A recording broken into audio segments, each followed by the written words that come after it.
കർത്തൃ തിരുനാമത്തിന് നന്ദിയോടെ സ്തോത്രം ചെയ്യുന്നു. എന്നീ പ്രഭാതത്തിങ്കൽ ഷിക്കാഗോ പ്രൈഡ് ലൈനുമായി നമുക്ക് ഒരുമിച്ച് കൂടുവാൻ തന്നിരിക്കുന്നതായ ഈ അവസരത്തെ ഓർത്ത് ഞാൻ ദൈവത്തിന് സ്തോത്രം ചെയ്യുന്നു. വിശേഷിയാൽ ഇന്ന് പ്രാർത്ഥന ലീഡ് ചെയ്ത ഈ മീറ്റിംഗ് ലീഡ് ചെയ്ത കർത്താവിൻ്റെ ദാസി ലാലി സിസ്റ്ററോടുള്ളതായ ഹൃദയപൂർവ്വമുള്ള നന്ദി അറിയിക്കുന്നു. അതുപോലെ തന്നെ ആരാധന ലീഡ് ചെയ്തതായ കർത്താവിൻ്റെ ദാസൻ ജോയിസിനോടുള്ളതായ ഹൃദയപൂർവ്വമുള്ള നന്ദി അറിയിക്കുന്നു. കർത്താവിൻ്റെ കരുണ നമ്മളോട് കൂടെ എല്ലാം ഇരിക്കുന്നതിനായി ഞാൻ ദൈവത്തിന് സ്തോത്രം ചെയ്യുകയാണ്. ഇന്ന് ഞാൻ തിരുവചന ശുശ്രൂഷയ്ക്ക് വേണ്ടി എടുക്കുന്ന ഭാഗം യോഹന്നാന്റെ സുവിശേഷത്തിൽ നിന്നാണ്. അതുകൊണ്ട് യോഹന്നാന്റെ സുവിശേഷം എന്നുള്ളതായ പുസ്തകത്തെക്കുറിച്ച് ചെറുതായ ഒരു വിവരണം ആവശ്യമായതിനാൽ ഞാൻ അതിലേക്ക് കടക്കുവാനായിട്ട് ആഗ്രഹിക്കുന്നു. നമുക്കറിയാം, ഒരു നാണയത്തിന് രണ്ട് വശങ്ങളുണ്ട് എന്ന് പറഞ്ഞ പോലെ സുവിശേഷ പുസ്തകങ്ങൾക്ക് രണ്ട് വശങ്ങളുണ്ട്.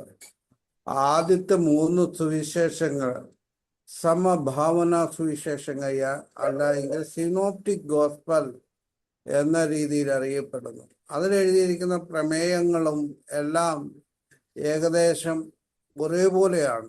വ്യത്യസ്തമായ ചില കാര്യങ്ങൾ മാത്രമേ ഉള്ളൂ. എന്നാൽ ഈ സുവിശേഷങ്ങളിൽ നിന്ന് വ്യത്യസ്തമായൊരു സുവിശേഷമാണ് നമുക്ക് യോഹന്നാനിലൂടെ കാണുവാനായിട്ട് സാധിക്കുന്നത്.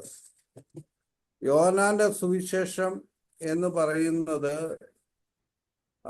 കർത്താവിൻ്റെ ദൈവത്വത്തെ വെളിപ്പെടുത്തുന്ന സുവിശേഷമാണ്. ലൂക്കോസിന്റെ സുവിശേഷം കർത്താവിൻ്റെ മനുഷ്യത്വത്തെ വെളിപ്പെടുത്തുക. ഇത് രണ്ടും ഒരുപോലെ പ്രാധാന്യമുള്ളതാണ്. കർത്താവിൻ്റെ മനുഷ്യത്വവും കർത്താവിൻ്റെ ദൈവത്വവും ഒരുപോലെ പ്രാധാന്യം അർഹിക്കുന്നതാണ് നമുക്ക് കാണുവാൻ സാധിക്കുന്നത്.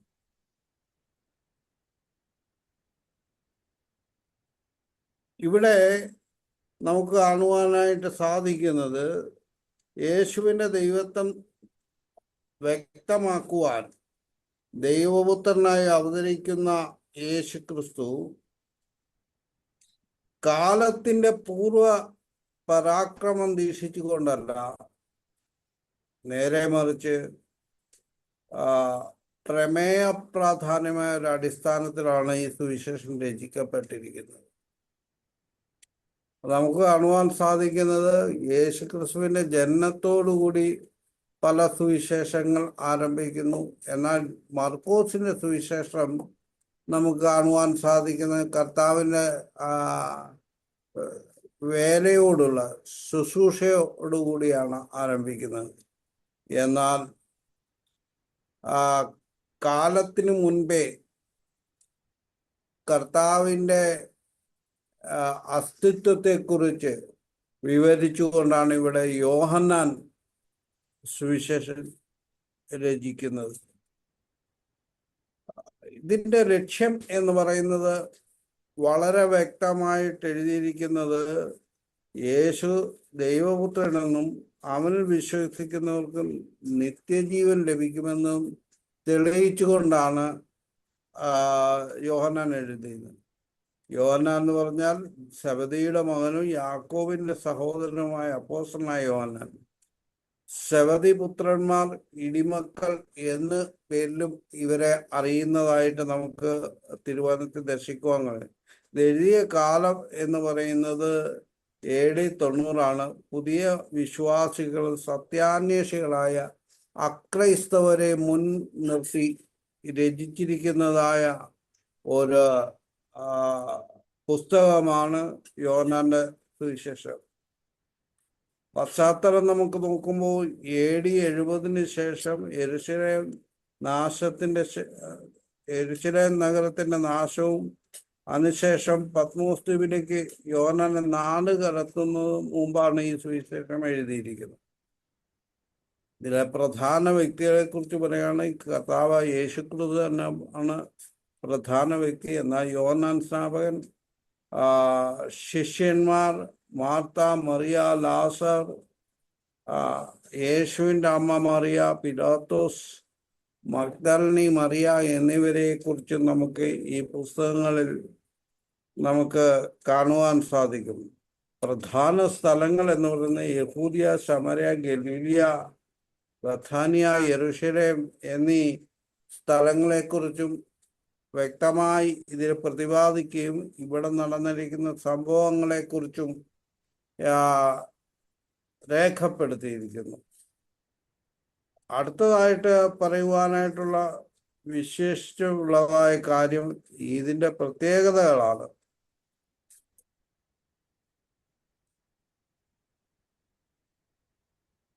യേശു ചെയ്ത 7 അത്ഭുതങ്ങളിൽ 6 ഈ സുവിശേഷത്തിലാണ് രേഖപ്പെടുത്തിയിരിക്കുന്നത്. 16-ാം അധ്യായം മുതൽ 17 വരെയുള്ള അധ്യായങ്ങൾ മാളികമുറിയിലെ പ്രഭാഷണവും സുവിശേഷത്തിന്റെ പ്രത്യേകതയാണ്. ഈ സുവിശേഷം 90% വിവരണങ്ങളും മറ്റ് സുവിശേഷങ്ങളില്ലാത്തവയാണ്. എന്നാൽ യേശുവിൻ്റെ വംശാവലിയും ജനനമോ ബാല്യകാല സംഭവങ്ങളോ പരീക്ഷയോ രൂപാന്തരണമോ ശിഷ്യന്മാരുടെ നിയമനമോ ഉപമകളോ ഒടുവിലത്തെ നിയോഗമോ സ്വർഗാരോഹണമോ ഈ സുവിശേഷത്തിൽ രേഖപ്പെടുത്തുന്നില്ല എന്നുള്ളത് വളരെ വ്യക്തമായ കാര്യമാണ്. ഇതിൻ്റെ മർമ്മ പദം യേശു എന്ന ദൈവപുത്രനിൽ വിശ്വസിക്കുക എന്നുള്ളതാണ്. മർമ്മപ്രധാനമായ അധ്യായം 3-ാമത്തെ അധ്യായമാണ്. അതിൻ്റെ മർമ്മപ്രധാനമായ വാക്യം എന്ന് പറഞ്ഞാൽ 3:16 ആണ്.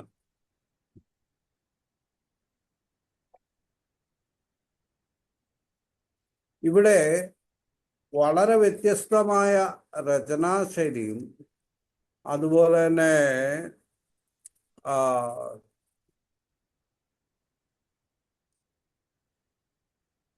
തിയോളജി എല്ലാം, ക്രിസ്റ്റോളജി എല്ലാം നമുക്ക് കാണുവാൻ സാധിക്കുന്നത് ഈ യോഹന്നാന്റെ സുവിശേഷത്തിലാണ്. ക്രിസ്തുശാസ്ത്രത്തിൽ വളരെ വ്യത്യസ്തമായി നിലകൊണ്ടിട്ടുള്ളതായ ഈ യോഹന്നാനെ കുറിച്ച് പറയുമ്പോൾ യേശുവിലുള്ള വ്യത്യസ്തത കാണുവാനായിട്ട് സാധിക്കുന്നത് യോഹന്നാൻ തൻ്റെ സുവിശേഷങ്ങളിൽ താനാണ് എഴുത്തുകാരൻ എന്നുള്ള രീതിയിൽ പ്രതിപാദിച്ചിട്ടില്ല. എന്നാൽ നമുക്ക് കാണുവാൻ സാധിക്കും അവനെ സ്നേഹിച്ച ശിഷ്യൻ, ഏറ്റവും കൂടുതൽ കർത്താവിനെ സ്നേഹിക്കുന്ന ശിഷ്യനായി തന്നെ പ്രതിപാദിക്കുന്നതായിട്ട് കാണുവാൻ സാധിക്കും. ദൈവമായ കർത്താവിന് സ്തോത്രം ചെയ്യുന്നു. ഇന്ന് ഞാൻ യോഹന്നാന്റെ സുവിശേഷം 4-ാം അധ്യായം അതിൻ്റെ 3 മുതലുള്ള വാക്യങ്ങൾ തുടങ്ങി ഉള്ള ഭാഗത്തിൽ നിന്നാണ് സംസാരിക്കുവാനായിട്ട് സാധിക്കുന്നത്. ഒരു സ്ത്രീയെക്കുറിച്ചുള്ള പ്രമേയമാണ് അവിടെ കാണുന്നത്. ഒരു ശമരിയാക്കാരി സ്ത്രീ. കാരണം യഹൂദന്മാർ ഒരിക്കലും ശമരിയിലൂടെ കടന്നു പോകാറില്ല. കാരണം ശമരിയും യഹൂദരും തമ്മിലുള്ള ബന്ധം അത്ര ശ്രേഷ്ഠമായിരുന്നില്ല. അതുകൊണ്ട് ഒരിക്കലും യഹൂദന്മാർ ശമരയിലേക്ക് കടന്നു പോകുമ്പോൾ അവർ ശമരയിൽ കൂടിയല്ല, അതിന് ചുറ്റിലൂടെ, അതായത് ചുറ്റിക്കറങ്ങിയാണ് പോയിക്കൊണ്ടിരുന്നത്. ഇവിടെ നമുക്ക് കാണുവാൻ സാധിക്കുന്ന 3-ാമത്തെ വചനം, അവൻ യഹൂദദേശം വിട്ട് പിന്നെയും ഗലീലയിലേക്ക് യാത്രയായി. അവൻ ശമരയിൽ കൂടി കടന്നു പോകേണ്ടി വന്നു. അങ്ങനെ അവൻ സുഖാർ എന്ന ശമരിയ പട്ടണത്തിൽ യാക്കൂബ് തന്റെ പുത്രനായ യോസെഫിന് കൊടുത്ത നിലത്തിനരികെ എത്തി. അവിടെ യാക്കോബിന്റെ ഉറവുണ്ടായിരുന്നു. യേശു വഴി നടന്നു ക്ഷീണിച്ചു ഉറവിന് അരികെ ഇരുന്നു. അപ്പോൾ ഏകദേശം 6 മണി നേരമായിരുന്നു. ഒരു ശമരിയ സ്ത്രീ വെള്ളം കോരുവാൻ വന്നു. യേശു അവളോട്, എനിക്ക് കുടിക്കുവാൻ തരുമോ എന്ന് ചോദിച്ചു. അവന്റെ ശിഷ്യന്മാർ ഭക്ഷണ സാധനം കൊള്ളുവാൻ പട്ടണത്തിൽ പോയിരുന്നു. ശമരിയ സ്ത്രീ അവനോട്, നീ യഹൂദനായിരിക്കെ ശമരിക്കാരിയെ എന്നോട് കുടിക്കുവാൻ ചോദിക്കുന്നത് എങ്ങനെ എന്ന് പറഞ്ഞു. പ്രൈസലോ. ഇവിടെ ശമരിയ സ്ത്രീയുമായിട്ടുള്ള സംഭാഷണം ആരംഭിക്കുന്ന ഇവിടെയാണ്. ഇവിടെ കാണുന്നത് സുഖാർ എന്ന പട്ടണം, അതായത് യാക്കോബ് തൻ്റെ പുത്രനായ യോസഫിന് അവകാശമായി കൊടുത്ത സ്ഥലത്ത് ഉള്ളതായ ഒരു നീരുറവയാണ്, അല്ലെങ്കിൽ ഒരു കിണറാണ് ഇവിടുത്തെ സ്ഥലം എന്ന് പറയുന്നത്. അവിടെ യേശുക്രിസ്തുവും തൻ്റെ ശിഷ്യന്മാരും ശമരിയിലൂടെ ഒരിക്കൽ കടന്നുപോയി എന്നെഴുതിയിരിക്കുന്നു. കർത്താവിൻ്റെ ഓരോ ചലനത്തിനും ഒരു ദൈവിക പദ്ധതി നമുക്ക് കാണുവാൻ സാധിക്കുന്നു. യേശുക്രിസ്തു ഇത് നേരത്തെ തന്നെ ചിന്തിച്ചു വെച്ചിരുന്ന കാര്യമായിരുന്നു. അവൻ ദൈവമായിരിക്കയാൽ അവൻ മുന്നമേ സകലതും അറിയുന്നവനായിരുന്നു.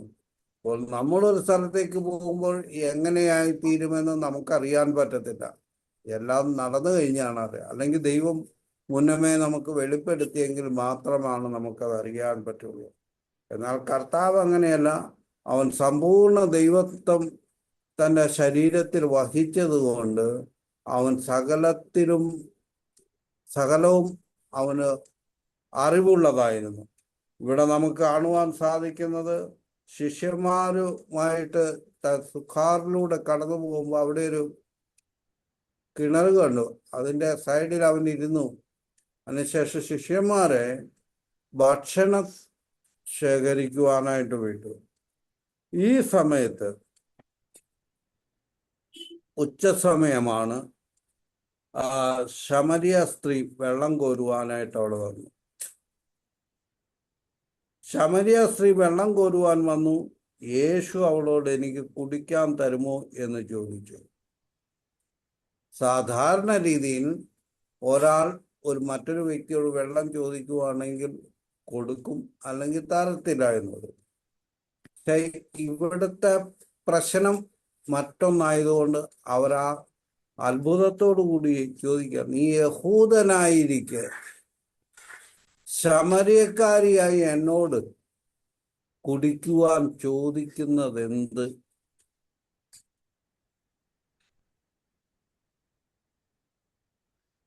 എന്ന് ചോദിച്ചു. അവിടെ താഴെ എഴുതിക്കുന്നത്, യഹൂദന്മാർക്കും ശമരിയക്കാർക്കും തമ്മിൽ സമ്പർക്കമില്ല. അപ്പോൾ അങ്ങനെ സമ്പർക്കമില്ലാത്തതായ ഒരു അവസ്ഥയിൽ യേശു അവളോട് സംസാരിക്കുകയാണ്. 10-ാമത്തെ വചനത്തിൽ ഇപ്രകാരം എഴുതിയിരിക്കുന്നു, അതിന് യേശു, നീ ദൈവത്തിൻ്റെ ദാനവും നിന്നോട് കുടിക്കുവാൻ ചോദിക്കുന്നവൻ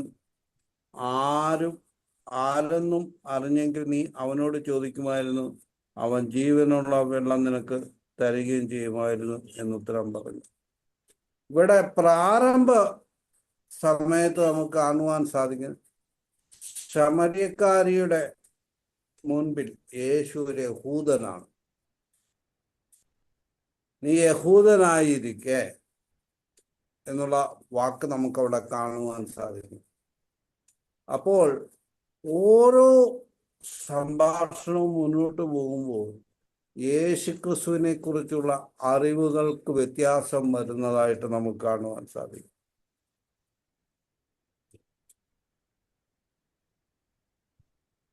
ഇവിടെ സുവിശേഷം, പേഴ്സണൽ ഇവാഞ്ചലിസം എങ്ങനെ ചെയ്യണമെന്നുള്ള വളരെ വ്യക്തമായൊരു നേർചിത്രമാണ് നമുക്ക് യോഹന്നാന്റെ സുവിശേഷം 4-ാം അധ്യായത്തിൽ കാണുന്നത്.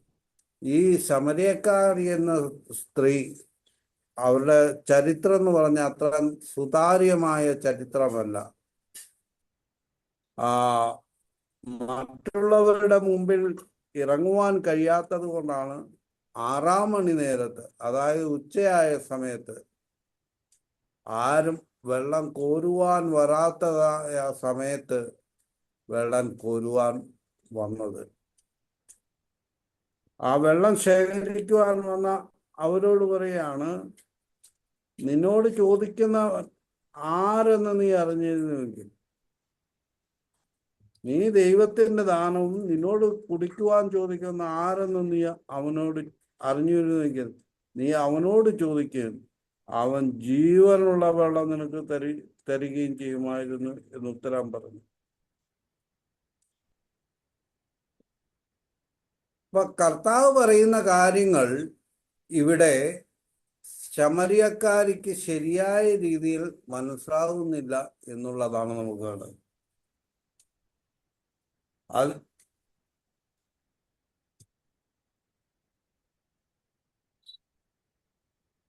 സ്ത്രീ അവനോട് 11-ാമത്തെ വാക്യത്തിന്, യജമാനെ നിനക്ക് കോരുവാൻ പാത്രമില്ലല്ലോ, കിണർ ആഴമുള്ളതാവുന്നു, പിന്നെ ജീവനുള്ള വെള്ളം നിനക്ക് എവിടെ നിന്ന്? നമ്മുടെ പിതാവായ യാക്കോബിനേക്കാൾ നീ വലിയവനാവുന്നു, അവനാവുന്ന കിണർ ഞങ്ങൾക്ക് തന്നത്, അവനും അവന്റെ മക്കളും മൃഗങ്ങളും ഇതിലെ വെള്ളം കുടിച്ചു പോകുന്നു എന്ന് പറയുന്നു. അപ്പോൾ ഈ കിണറിന് ഒത്തിരി പ്രശംസിക്കാനായിട്ടുണ്ട്. കാരണം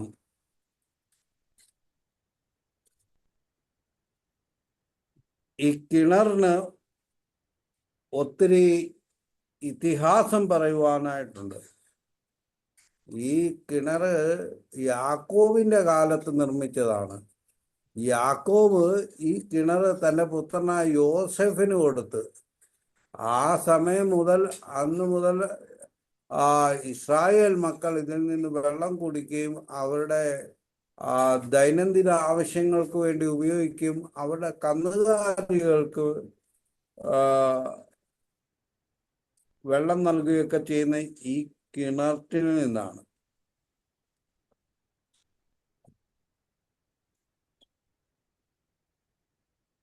ഇവിടെ യേശുക്രിസ്തുവിനോട് ഒരു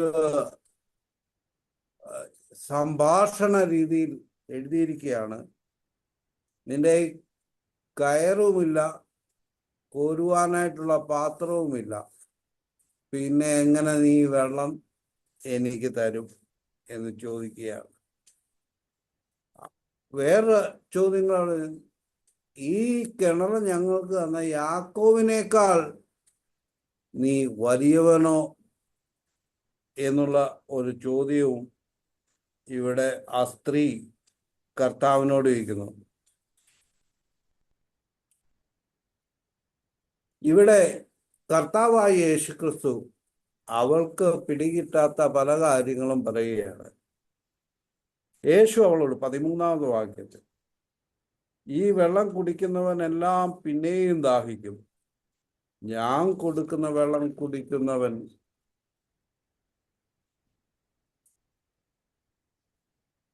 ഒരു നാളും ദാഹിക്കുന്നില്ല, ഞാൻ കൊടുക്കുന്ന വെള്ളം അവന് നിത്യജീവനിലേക്ക് പൊങ്ങി വരുന്ന നീരുറവായി തീരുമെന്ന് പറഞ്ഞു.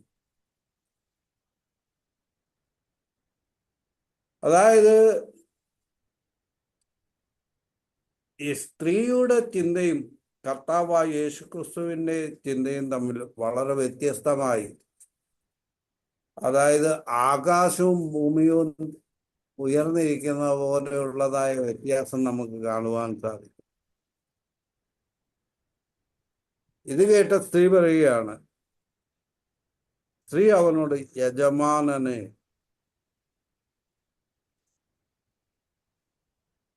എനിക്ക് ദാഹിക്കാതെയും ഞാൻ കോരുവാൻ ഇവിടത്തോളം വരാതിരിക്കണന് ആ വെള്ളം എനിക്ക് തരണമെന്ന് പറഞ്ഞു. അപ്പോൾ ഇവിടെ ശമരിയക്കാരി സ്ത്രീ പറയുകയാണ്, എനിക്കിവിടം വരെ വരാതിരിക്കുവാൻ വേണ്ടി നീ ആ വെള്ളം എനിക്ക് തരണം. ഇവിടെ വരെ വന്ന് വെള്ളം കൊണ്ട ആവശ്യമില്ല, എനിക്ക് ഒരിക്കലും ദാഹിക്കത്തില്ലെങ്കിൽ. വളരെ വ്യത്യസ്തമായ ഒരു സംഭവമാണ് നമുക്കിവിടെ കാണുവാൻ സാധിക്കുന്നത്. എന്നാൽ കർത്താവ് പറയുകയാണ്, നീ നിന്റെ ഭർത്താവിനെ വിളിച്ചു കൊണ്ടുവരിക.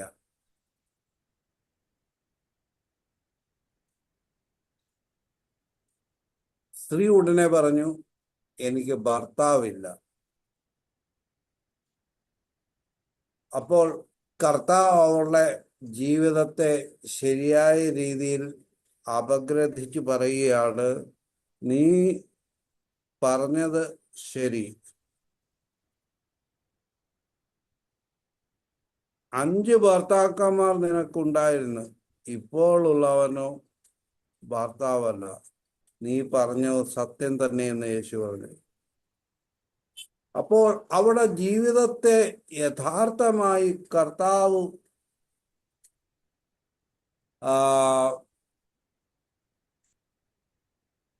ശരിയായി മനസ്സിലാക്കിക്കൊണ്ട് തന്നെയാണ് സംസാരിക്കുക. അവിടെ ഉള്ളിൽ കിടന്നിരുന്ന പാപത്തിന്റെ അവസ്ഥയെ കർത്താവ് ഇവിടെ പറയുകയാണ്, നിനക്ക് 5 ഭർത്താക്കന്മാരുണ്ടായിരുന്നു, ഇപ്പോൾ ഉള്ളവനോ നിന്റെ ഭർത്താവല്ല.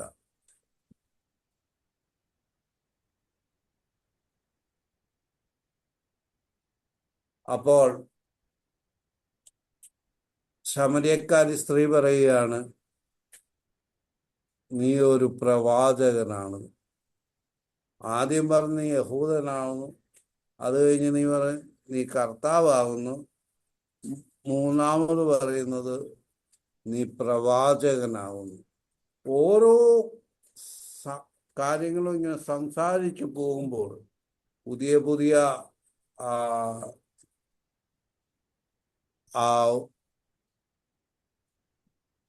കാര്യങ്ങൾ, കർത്താവിനെ കുറിച്ചുള്ള കാര്യങ്ങൾ അവൾക്ക് മനസ്സിലാവുകയാണ്. ഇവിടെ അവളുടെ ജീവിതത്തെക്കുറിച്ച് പറഞ്ഞു കഴിഞ്ഞപ്പോൾ ഉടനെ അവൾ വളരെ ആത്മീയമായി മാറി. നമുക്ക് കാണുവാൻ സാധിക്കുന്നു, യജമാനെ നീ ഒരു പ്രവാചകൻ എന്ന് ഞാൻ കാണുന്നു. ഞങ്ങളുടെ പിതാക്കന്മാർ ഈ മലയിൽ നമസ്കരിച്ചു വന്നു. ഞങ്ങളുടെ പിതാക്കന്മാർ ഈ മലയിൽ നമസ്കരിച്ചു വന്നു.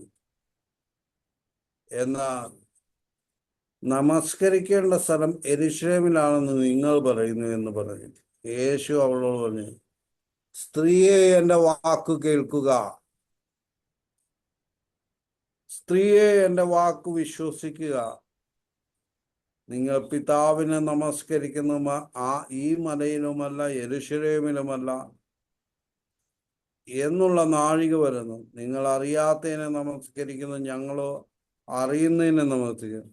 രക്ഷ യഹൂദന്മാരുടെ ഇടയിൽ നിന്നല്ലോ വരുന്നത്. സത്യനമസ്കാരികൾ പിതാവിനെ ആത്മാവിലും സത്യത്തിലും നമസ്കരിക്കുന്ന നാഴിക വരുന്നു, ഇപ്പോൾ വന്നുമിരിക്കുന്നു. തമ്മെ നമസ്കരിക്കുന്നവർ ഇങ്ങനെ ആയിരിക്കണമെന്ന് പിതാവ് ഇച്ഛിക്കുന്നു. ദൈവമാത്മാവാകുന്നു, അവനെ നമസ്കരിക്കുന്നവർ ആത്മാവിലും സത്യത്തിലും നമസ്കരിക്കണം. Price the Lord. ഇവിടെ കർത്താവ് അവൾ പറഞ്ഞ കാര്യത്തെക്കാൾ വളരെ ഉന്നതമായ ഒരു കാര്യമാണ് പറയുന്നത്. ഇവിടെ പറയുന്ന കാര്യം എന്ന് പറയുന്നത്, നിങ്ങൾ ഈ മലയിൽ കർത്താവിനെ നമസ്കരിക്കും. യഹൂദന്മാർ ഞങ്ങൾ യെരൂശലേമിൽ കർത്താവിനെ നമസ്കരിക്കും. ഈ മലയിലുമല്ല യെരൂശലേമിലുമല്ല സത്യനമസ്കാരികൾ ദൈവത്തെ, കർത്താവിനെ ആത്മാവിലും സത്യത്തിലും നമസ്കരിക്കുന്ന ഒരു കാലം വരുന്നു, ഇപ്പോൾ വന്നുമിരിക്കുന്നു എന്ന് പറയുവാനായിട്ടിടയായിത്തീർന്നു. ഇതെല്ലാം വളരെ വ്യത്യസ്തമായ കാര്യങ്ങളാണ്. ഈ ശമരിയ സ്ത്രീക്ക് മനസ്സിലാകുന്നുണ്ടോ എന്ന് തന്നെ എനിക്കൊരു സംശയമുണ്ട്.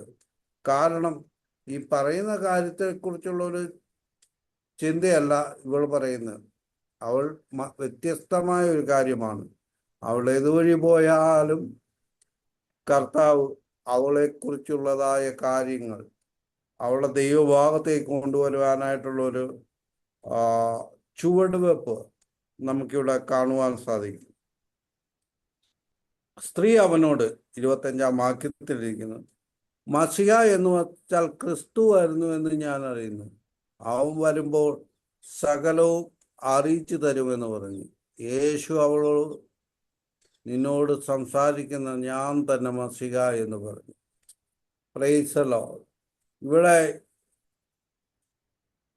കർത്താവായ യേശു ക്രിസ്തു തൻ്റെ ജീവിത സമയത്ത്, ഇഹലോക ജീവിത സമയത്ത് ആകെ ഒരാളോട് മാത്രമേ പറഞ്ഞിട്ടുള്ളൂ, ഞാൻ മസിഹ, ഞാൻ ക്രിസ്തു എന്ന് ഒരാളോട് മാത്രമേ പറഞ്ഞിട്ടുള്ളൂ, ഞാൻ മസിഹ. അത് ശമരിയക്കാരി സ്ത്രീയോടാണ്. ഇവിടെ യേശു ക്രിസ്തു തന്നെത്താൻ വെളിപ്പെടുത്തുന്നു. യേശു ക്രിസ്തു തന്നെത്താൻ വെളിപ്പെടുത്തുന്നതായിട്ട് നമുക്ക് കാണുവാൻ സാധിക്കുന്നു. സ്തോത്രം. ഇത്രയും കഴിയുമ്പോൾ ലേഖകൻ തൻ്റെ തൂലിക മറ്റൊരു ഭാഗത്തേക്ക് ചലിപ്പിക്കുന്നതായിട്ട്, തൻ്റെ ശിഷ്യന്മാർ മടങ്ങി വരുന്നതും അവൻ ഏകനായിട്ടൊരു സ്ത്രീയോട് സംസാരിക്കുന്നുണ്ട് അവർ ആശ്ചര്യപ്പെടുന്നതായിട്ട് കാണുവാനായിട്ടിടയായിത്തീർന്നു. എങ്കിലും അവളോട് എന്ത് സംസാരിക്കുന്നു എന്ന് ചോദിക്കുവാൻ ആരും തുനിഞ്ഞില്ല എന്ന് കാണുവാൻ സാധിക്കും.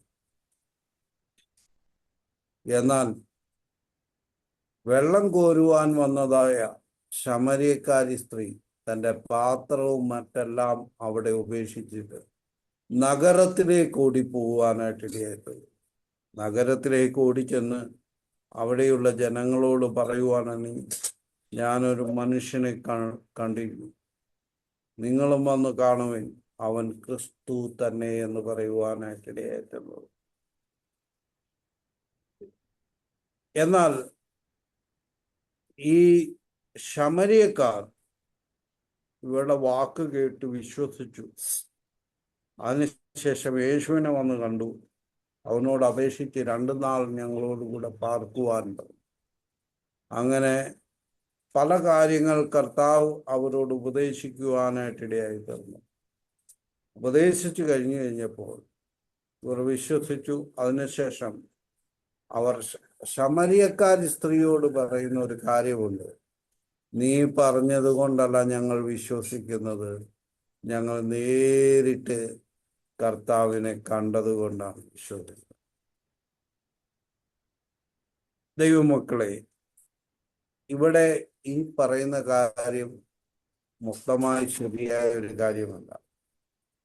ഇവിടെ യേശുക്രിസ്തുവിനെ കുറിച്ച്, കർത്താവായ യേശുക്രിസ്തുവിനെ കുറിച്ച് ശമരിയക്കാരി സ്ത്രീ എന്ന് പറഞ്ഞപ്പോൾ അവർ വിശ്വസിച്ച് അവൻ്റെ അടുക്കലേക്ക് വന്നു എന്നാണ്. യേശു കർത്താവിലേക്ക് കൊണ്ടുവന്നത് സത്യം പറഞ്ഞാൽ ശമരിയക്കാരി സ്ത്രീയാണ്. എന്നാൽ ഒരു നല്ല സാക്ഷ്യമില്ലാത്തതായ, നല്ലൊരു ജീവിതമില്ലാത്തതായ ഒരു വ്യക്തി അവരെ വിശ്വാസത്തിലേക്ക് കൊണ്ടുവന്നു എന്ന് പറയുവാൻ അവർക്ക്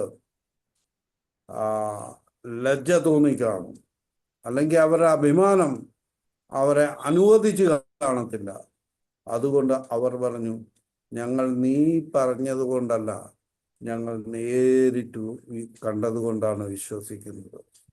ദൈവത്തിൻ്റെ മക്കളെ, ദൈവദാസീദാസന്മാരെ, പലപ്പോഴും നമ്മുടെ ജീവിതത്തിലും ഇങ്ങനെയുള്ള സംഭവങ്ങൾ കടന്നു വരുവാനായിട്ട് എൻ്റെ ഒരു സാക്ഷ്യത്തിൻ്റെ, കർത്താവിലേക്ക് കടന്നു വന്ന ഒരു സാക്ഷ്യത്തിൻ്റെ ഒരു ഭാഗം പറഞ്ഞുകൊണ്ട് ഞാൻ ഇവിടുത്തെ തിരുവചന ശുശ്രൂഷ അവസാനിപ്പിക്കുവാനായിട്ട് ആഗ്രഹിക്കുന്നു. 1992 ഞാൻ ഒരു ക്രിക്കറ്റ് ടൂർണമെന്റിൽ പങ്കെടുക്കുവാൻ പോയി. ഞങ്ങൾ അവിടെയുള്ള ക്രിക്കറ്റ് ടീമിന്റെ ഫാസ്റ്റ് ബൗളേഴ്സിൽ ഒരാളായിരുന്നു ഞാൻ. അപ്പോൾ ഞങ്ങൾ ഒരു ടൂർണമെന്റിൽ കടന്നുപോയി. പക്ഷെ ഞങ്ങളുടെ ഒരു കളിക്കാരൻ വന്നില്ല. അപ്പോൾ ഞങ്ങൾ കോറം തികയ്ക്കുവാനായിട്ട് കൂടെ വന്ന ഒരു കുഞ്ഞിനെ കൂട്ടി. അവൻ ചെറുതായിട്ട് ക്രിക്കറ്റൊക്കെ കളിക്കുന്ന ആളാണ്. ഞങ്ങളുടെ ബോളിംഗ് സമയമായിരുന്നു. ആ സമയത്ത് മറുഭാഗത്തുള്ളതായ ഒരു ബാറ്റർ ബോളിനെ അടിച്ചു കഴിഞ്ഞപ്പോൾ അത് നേരെ മേളിലേക്ക് പൊങ്ങുവാനായിട്ട് ചെയ്തു. ഞാനും ഈ കുഞ്ഞുങ്ങൾ ഓടിച്ചെന്ന് അതെടുക്കുവാനായിട്ട് ഞാൻ ആദ്യം ഈ ക്യാച്ച് എടുത്തിട്ട് ഈ കുഞ്ഞിന്റെ ദേഹത്തേക്ക് തട്ടാതിരിക്കാൻ വേണ്ടി ഞാൻ മറിഞ്ഞ് ആൾ ഔട്ടായി. പക്ഷെ ഞാൻ എഴുന്നേക്കാൻ നോക്കിയിട്ട് എനിക്ക് എഴുന്നേക്കാൻ പറ്റുന്നില്ല. അവര് പറഞ്ഞ് ആ മതി നിന്റെ ഷൈനിങ് ഒക്കെ മതി, ആക്ക് എഴുന്നേക്കാൻ പറഞ്ഞു. സത്യം പറഞ്ഞ് എനിക്ക് എഴുന്നേക്കാൻ പറ്റുന്നില്ല. ഞാൻ പറഞ്ഞ് എനിക്ക് എഴുന്നേക്കാൻ വേണം. അവർ വന്ന് എന്നെ പിടിച്ച് പൊക്കി. ഞാൻ വലതുകാലം മാത്രം കുത്തി എന്നെ സൈഡിൽ കൊണ്ടിരുന്നു. കുറച്ച് കഴിഞ്ഞപ്പോൾ എൻ്റെ കാലിന് ഒരല്പം നീര് വരുക, മുട്ടിൻ്റെ ആ ഭാഗത്ത് നീര് വന്നു. അവരെന്നെ ഒരു സൈക്കിളിൽ കയറ്റിയിരുത്തി വീട്ടിൽ കൊണ്ടുവന്നാക്കി. വീട്ടിൽ കൊണ്ടുവന്നാക്കി കഴിഞ്ഞപ്പോൾ എല്ലാത്തിനും അല്പം തിരുമും മറ്റ് മരുന്നുകളും അറിയാതെ കൊണ്ട് അദ്ദേഹം ഇച്ചിരി കുഴമ്പെടുത്ത് തിരുമി കഴിഞ്ഞപ്പോൾ എൻ്റെ കാലങ്ങ് നീര് വെച്ചു. അപ്പോൾ അച്ഛന് മനസ്സിലായി ഇതെന്തോ കാര്യമായി സംഭവിച്ച കാര്യമാണെന്ന്. ഉടനെ തന്നെ ഒരു വണ്ടി വിളിച്ച് അവിടുന്ന് ഞങ്ങളെ അടുത്തുള്ളതായ കോട്ടയം മെഡിക്കൽ കോളേജിൽ കൊണ്ടുപോയി. അവിടെ ചെന്ന് എക്സ്റേ എടുത്തു കഴിഞ്ഞപ്പോഴാണ് ഇവിടെ ഒരു മുട്ടിനടുത്ത് ഒരു അസ്ഥിക്ക് പൊട്ടലുണ്ട് എന്ന് പറഞ്ഞു. ഇങ്ങനെ പറഞ്ഞു കഴിഞ്ഞപ്പോൾ എനിക്ക് വിശ്വസിക്കാൻ പറ്റുന്നില്ല. കാരണം ഞാൻ ജസ്റ്റ് ഒന്ന് ഇങ്ങനെ മറിഞ്ഞതുള്ളൂ. എങ്ങനെ അസ്ഥി പൊട്ടും എന്നുള്ളൊരു ചിന്ത എനിക്ക് വന്നു. പക്ഷേ അതിനുശേഷം എൻ്റെ ഇടതുകാലിൽ പ്ലാസ്റ്റർ അവരിട്ട് തുട മുതൽ അതുപോലെ തന്നെ പാദം വരെയുള്ള പ്ലാസ്റ്റർ ഇട്ടു. ഞങ്ങളെ തിരിച്ചു വിട്ടു. ഇങ്ങനെ തിരിച്ചു വിട്ട സമയത്ത് ഞാൻ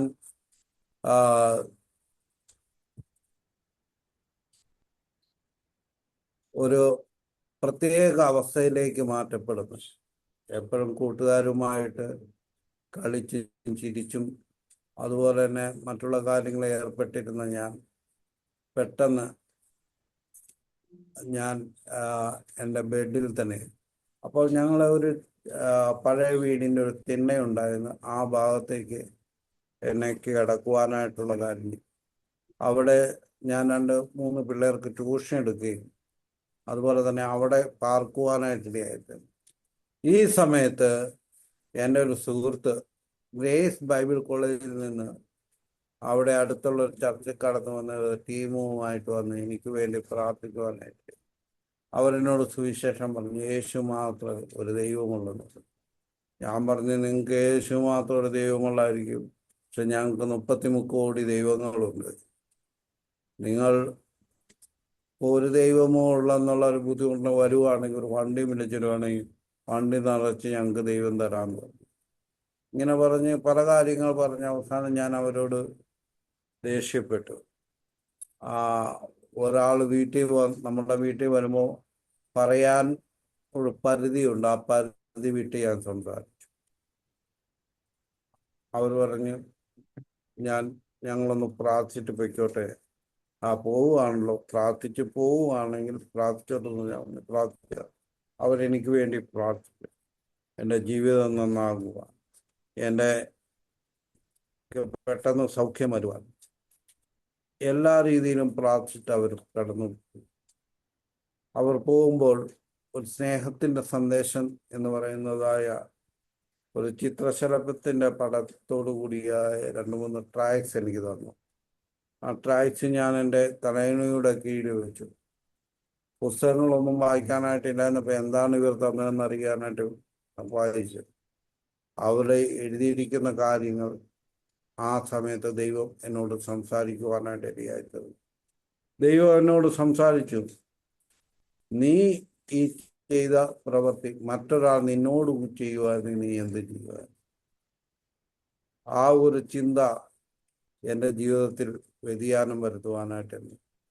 ഞാൻ അപ്പോഴാണ് ചിന്തിക്കുന്നത്, ഞാൻ അവരെ ചീത്ത പറഞ്ഞിട്ടും അവർ ചിരിച്ചുകൊണ്ട് എന്നോട് സംസാരിച്ചു. വേണേ അവർക്ക് രണ്ട് ചീത്ത പറഞ്ഞാൽ എനിക്കൊന്നും ചെയ്യാൻ പറ്റത്തില്ല. ഞാൻ കിടപ്പാണ്. എനിക്ക് എഴുന്നേക്കണമെങ്കിൽ ആരുടെയെങ്കിലും ഒരു സഹായമില്ലാതെ എഴുന്നേക്കുവാൻ പറ്റത്തില്ലായിരുന്നു.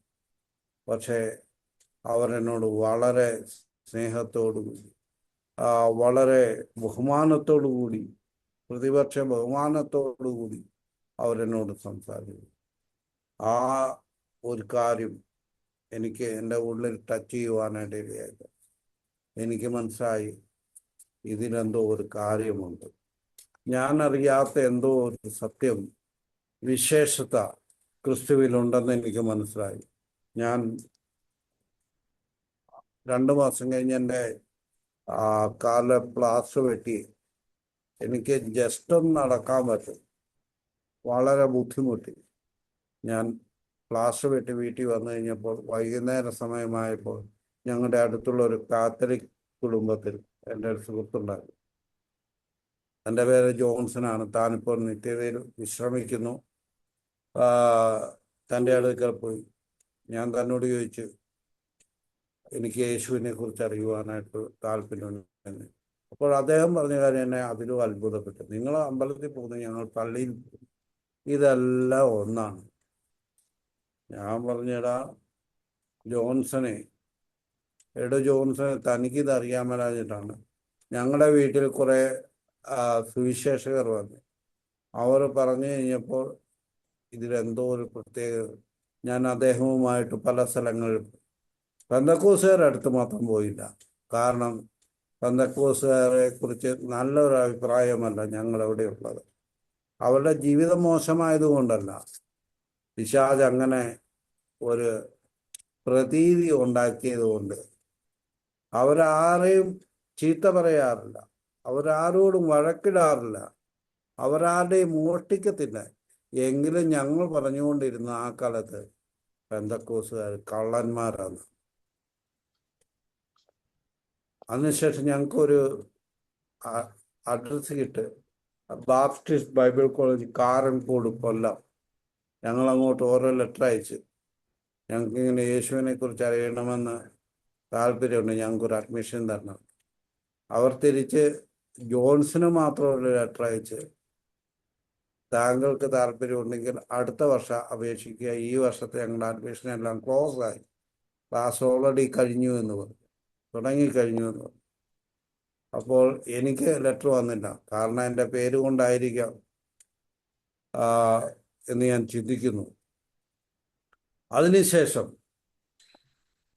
ഞങ്ങൾ പല വഴിയിലൂടെ ഇങ്ങനെ യേശുവിനെ കുറിച്ച് അറിയുവാനായിട്ടാണ്. അവസാനം നിരീശ്വരവാദികളാണ്. അവർ പറഞ്ഞ് യേശുവിൽ ദൈവത്വമില്ലെന്നൊക്കെ പറഞ്ഞു. ഞാനത് അംഗീകരിക്കാൻ തയ്യാറായില്ല. അവസാനം ഈ ലെറ്റർ ജോൺസന്റെ വീട്ടിൽ കിടക്കുന്നു.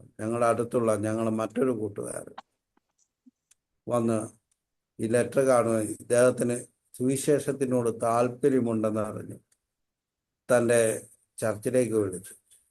തൻ്റെ പാസ്റ്റർ വിളിച്ചു കൊണ്ടുവന്ന് ഇദ്ദേഹത്തെ ചർച്ചിലേക്ക് ക്ഷണിച്ചു. പെന്തക്കോസുകാരായതുകൊണ്ട് ഒരു താല്പര്യമില്ലായിരുന്നു. അതുകൊണ്ട് അദ്ദേഹം പറഞ്ഞ്, എടാ സുനിലേ, നീ വന്ന അദ്ദേഹത്തെ എന്തെങ്കിലും ഒന്ന് പറഞ്ഞ് പിന്തിരിച്ചു വിടും, ഒരു രക്ഷയില്ല, എപ്പോഴും വന്ന് ശല്യപ്പെടുത്തുവന്ന്. ഞാൻ പറഞ്ഞിടാ, നമ്മൾ അന്വേഷിക്കുന്ന ഒരു കാര്യം ഇതല്ലേ, നമുക്ക് അവിടെ നിന്ന് പോയി നോക്കാമെന്ന് പറഞ്ഞ് അങ്ങനെ ഞങ്ങളുടെ സ്ഥലത്ത് നിന്നൊരു 3-4 കിലോമീറ്റർ ദൂരെയുള്ള ഒരു ചർച്ചിലേക്ക് കടന്നത്. IPCയുടെ ചർച്ചാണ്, എഴുമാന്തൂർ ചർച്ച്. ഇപ്പോഴെൻ്റെ മാതൃസഭയായിരിക്കുന്ന ചർച്ച്. അവിടെ കടന്നു ചെന്ന് ഞങ്ങൾ അവിടെ ചെന്ന് കഴിഞ്ഞപ്പോൾ ആൾക്കാർക്ക് ഞങ്ങളോടുള്ള സ്നേഹവും ആദരവും ബഹുമാനവും കരുതലും എല്ലാം കണ്ടു കഴിഞ്ഞപ്പോൾ ഞങ്ങൾക്ക് എല്ലാ മീറ്റിങ്ങിനും കടന്നു പോകാനായിട്ടൊരു താല്പര്യം തോന്നി. കാണുന്നവരെല്ലാം ഞങ്ങളോട് സുവിശേഷം പറയുക. കഴിഞ്ഞ ദിവസം ഒരു മാർത്ത എന്ന് പറഞ്ഞ ഒരു അമ്മ ദൈവസന്നിധി ചേർക്കുന്നു. എന്നോട് എപ്പോഴും അബ്രഹാമിൻ്റെ കാര്യം പറഞ്ഞുകൊണ്ടിരുന്ന ഒരു അമ്മയാണ്. അങ്ങനെ ഞാൻ അവിടെ ചെന്ന് ഈ ഷാജിയുടെ അമ്മ എന്ന് പറയുന്ന ആള് ഞങ്ങളവിടെ വലിയ സാക്ഷ്യമില്ലാത്തതായൊരു വ്യക്തിയായിരുന്നു.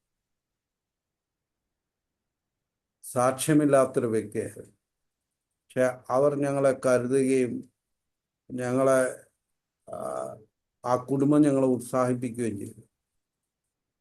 അവസാനം 92 സെപ്റ്റംബർ 6, 7, 8 തീയതികളിൽ ഒരു ഓണവാര ക്യാമ്പ് VIP നടക്കുകയാണ്. ഞങ്ങൾ രക്ഷിക്കപ്പെട്ടു. പക്ഷെ രക്ഷയുടെ നിർണയം ഞങ്ങൾ രക്ഷിക്കപ്പെട്ടെന്നുള്ള ഒരു ചിന്ത ഞങ്ങളുടെ ജീവിതത്തിൽ വരുന്നില്ല. ആ സമയത്ത് ഒരു മുട്ടുചിറ എന്ന് പറയുന്ന സ്ഥലത്ത് ഒരു ഓണവാര ക്യാമ്പിന് പോയി. അവിടെ ചെന്ന് കഴിഞ്ഞപ്പോൾ PT ജോസഫ് എന്ന് പറഞ്ഞ ദൈവവൃത്തിയാണ് കോട്ടയത്ത് നിന്ന് ശുശ്രൂഷിക്കാനായിട്ടാണ് വന്നിരിക്കുന്നത്. 2ാമത്തെ ദിവസം അവിടെ വെച്ച് അദ്ദേഹം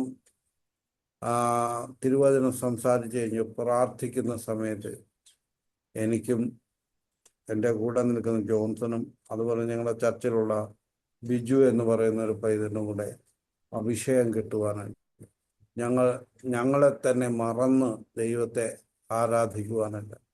അതിലും വലിയൊരു അത്ഭുതം എന്ന് പറയുന്നത് ഇതെല്ലാം കേട്ടുകൊണ്ട് തൊട്ടടുത്തുള്ളതായ ഒരു കത്തോലിക്ക ഭവനത്തിലൊരു പെൺകുട്ടിക്ക് അഭിഷേകം കിട്ടുവാനാണ്. അവൾ കേട്ടുകൊണ്ടിരിക്കുന്നത്. അവൾ അവിടെ വീട്ടിൽ നിന്ന് സ്റ്റെയർകേസിൽ നിന്ന് പ്രാർത്ഥിച്ച് കഴിഞ്ഞപ്പോൾ അവളും ആത്മാവെന്നറിയും ആനായിട്ടിടയായിട്ട് ഞങ്ങൾക്ക് വേണ്ടി പ്രാർത്ഥിച്ച് പിറ്റേ ദിവസം ഞാൻ ശുശ്രൂഷ ഞാൻ ദൈവവേലയ്ക്ക് വേണ്ടി സമർപ്പിച്ചു. ഇങ്ങനെയെല്ലാം നടക്കുവാനായിട്ടിടയായി. അങ്ങനെ ഞാൻ കർത്താവിലേക്ക് കടന്നു വരുവാനായിട്ടിടയായി.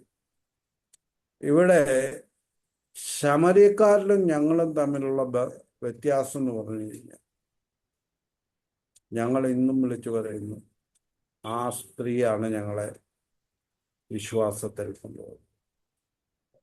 ശമര്യക്കാർ പറഞ്ഞു ഈ സ്ത്രീ അല്ല, നീ പറഞ്ഞത് കൊണ്ടല്ല, ഞങ്ങൾ നേരിട്ട് കർത്താവിൻ്റെ അധരങ്ങളിൽ നിന്ന് വാക്കുകൾ കേട്ട് വിശ്വസിച്ചതുകൊണ്ടാണ് ഞങ്ങൾ വിശ്വാസികളായി തീർന്നതെന്ന്. ദൈവമക്കളെ, നാം ഒരുപക്ഷെ സുവിശേഷം അറിയിച്ചിട്ട് അതിൻ്റെ റിസൾട്ട് നമുക്ക് തരുവാനായിട്ട്, അതിൻ്റെ മഹത്വം നമുക്ക് തരുവാനായിട്ട്, നമ്മൾ ചെയ്ത കഷ്ടപ്പാടിൻ്റെ ആ അവസ്ഥ അറിഞ്ഞ് അതിൻ്റെ ഗുണം നമുക്ക് ലഭിക്കുവാനായിട്ട് തടസ്സമായി നിന്നുവെങ്കിലും നമ്മുടെ സ്വർഗത്തിലെ ദൈവം വിശ്വസ്തനാണ്. ശമര്യക്കാരി താൻ അറിഞ്ഞ സുവിശേഷവുമായി താൻ ചെയ്യുവാൻ വെച്ചിരുന്ന ജോലിയും മറന്ന് ഓടിച്ചെന്ന് സമര്യ സുവിശേഷമായി. അതൊരു വലിയ കൂട്ടം അവിടെ വിശ്വാസികളായി തീരുവാൻ, ഒരു സഭയായി തീരുവാനായിട്ട് ഇടയായിരുന്നു. ദൈവമക്കളെ, നാം നമ്മെ തന്നെ ഒന്ന് ചിന്തിക്കണം, നിരൂപിക്കണം. നാം കർത്താവിനെ അറിഞ്ഞു, നാം ഇതെത്ര പേരോട് അറിയിക്കുന്നു? ഒരുപക്ഷെ നമ്മൾ 3-4 സൂമിൽ കയറുന്നുണ്ടായി, അതെല്ലാം വിശ്വാസികളാണ്. എന്നാൽ അവിശ്വാസികളായ ഒരു വ്യക്തിയോട് നമുക്ക് സുവിശേഷം അറിയിക്കുവാൻ കഴിയുന്നുണ്ടോ?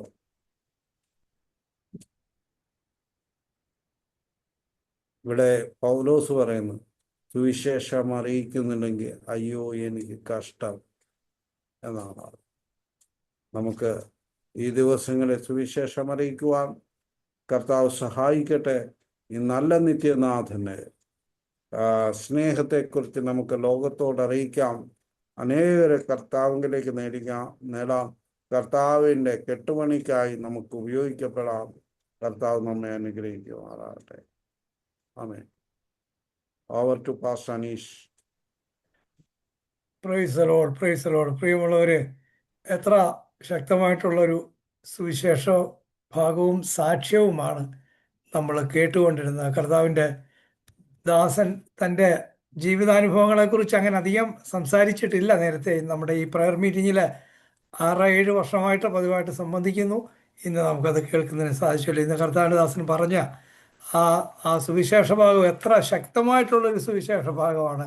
ആ ശമരിയക്കാരെ ശത്രുക്കളായിട്ട് അല്ലെങ്കിൽ തൊട്ടുകൂടാത്തവരെ തീണ്ടിക്കൂടാത്തവരായിട്ടൊക്കെയാണ് യഹൂദന്മാരന്ന് കരുതിയിരുന്നത്.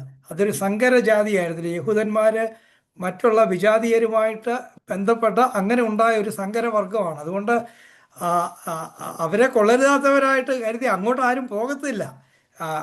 ആളുകൾക്ക് യഹൂദന്മാർക്ക് പോകേണ്ടി വരുമ്പോൾ ശമരിയയിൽ കയറാതെ ശമരിയ ചുറ്റിയാണ് അവർ യാത്ര ചെയ്തുകൊണ്ടിരുന്നത്. വളരെ ദൂരം കൂടുതലാണെങ്കിലും ശമരിയ ചുറ്റിയാണ് അവർ പൊയ്ക്കൊണ്ടിരുന്നത്. എന്നാൽ കർത്താവ് ആ സ്ഥലത്തേക്ക് ഇല്ലുകയാണ്. ആ സ്ത്രീയെ കാണുന്നതിന് വേണ്ടി അതിനുവേണ്ടി തന്നെയാണ് കർത്താവ് അവിടെ ചെന്ന് ആ സ്ത്രീയിലൂടെ ആ ദേശം മുഴുവൻ, ആ വില്ലേജ് മുഴുവൻ ക്രിസ്ത്യാനികളായി തീർന്നു, അല്ലെ കർത്താവിനെ പിൻപറ്റുന്നവരായി തീർന്നു എന്ന് നമുക്ക് കാണാനായിട്ട് സാധിക്കും. ആ സ്ത്രീയുടെ കർത്താവിനെ കുറിച്ചുള്ള ദർശനം വ്യത്യാസപ്പെടുന്നത് നമുക്ക് കാണാം.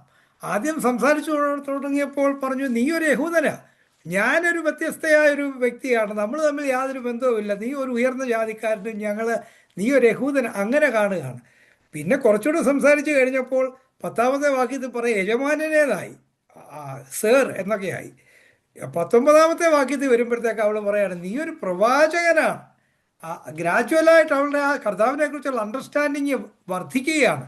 നീ ഒരു പ്രവാചകനാണ്, നീ ഒരു സാധാരണക്കാരനല്ല.